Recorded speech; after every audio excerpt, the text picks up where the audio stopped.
In the settings menu, which is noted by a little screwdriver and wrench, we can do things that sets the machine for the way we like to sew. In other words, it will be remembered when you turn the machine off and then turn it back on. So there's a couple different tabs here. Anytime you kind of see this little outlay here, there's a machine settings tab, a sewing settings tab, and a machine information tab. And once you're done, you just go ahead and do the check mark to say okay. So let's go ahead and start with the machine settings. Of course, your language, you got all sorts of languages there. Audio repeat would be when a pop-up message comes up or something, it kind of repeats and kind of dings at you and reminds you, hey, look over here, I've got something I need to show you. Another thing is nice is a lock screen. Now I'm going to turn it on and it's going to activate in about 10 seconds. Now because this is a touch screen and sewing is kind of active, there's times where we accidentally touch the screen with our fabric, our hands as we're moving things around. With the lock screen, you can engage it, and the only way to get anything changed would be to physically touch just the check mark, and that would allow the screen to unlock. But you don't want to accidentally change any settings while you're in the middle of sewing. So we're just going to go ahead and leave that unchecked, but a nice handy thing just in case you run into any of those problems.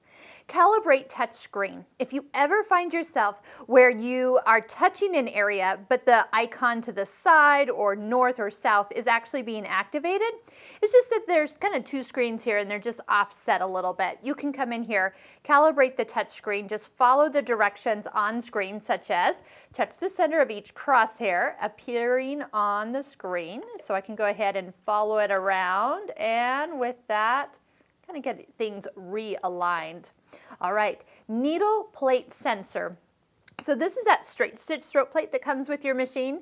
It is censored, so with that check mark, that means it can recognize it, and that is good. And then also make sure that once you take it off that it will go back to the extra wide stitching that the regular throat plate can do.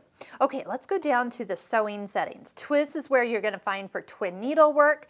You can tell the machine what size of twin needle you're working on, and then it will actually make sure that, for example, if we pick a zigzag and we're trying to make it, let's see, let me do a different one here. And make it, oh yeah, it's actually showing you what it looks like with that particular size. That's one thing I like. But it's also going to max out our settings and not let me accidentally go too far and actually break that twin needle. So yay for that. And then when you're done, you just turn it off. But once again, if you ever are working with a twin needle and you turn the machine off because you're only halfway done, it will still be on when you come back the next day.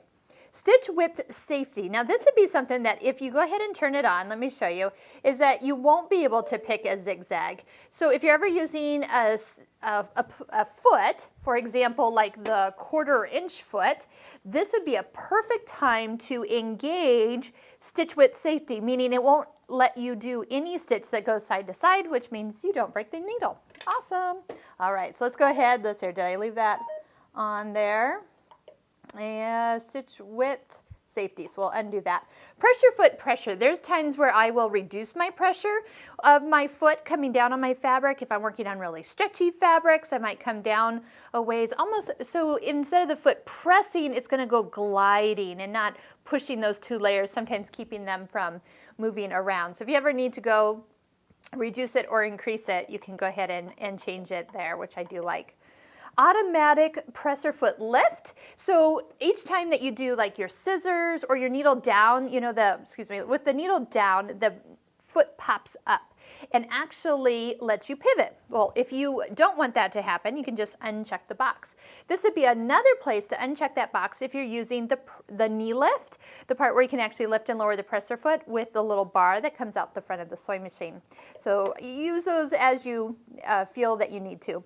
Thread snips for sewing. Most of the time when it finishes like a buttonhole or you're ready to end a pattern, you can set it so the machine cuts. Well, if there's ever a time you don't want it to cut, that is where you can turn it off.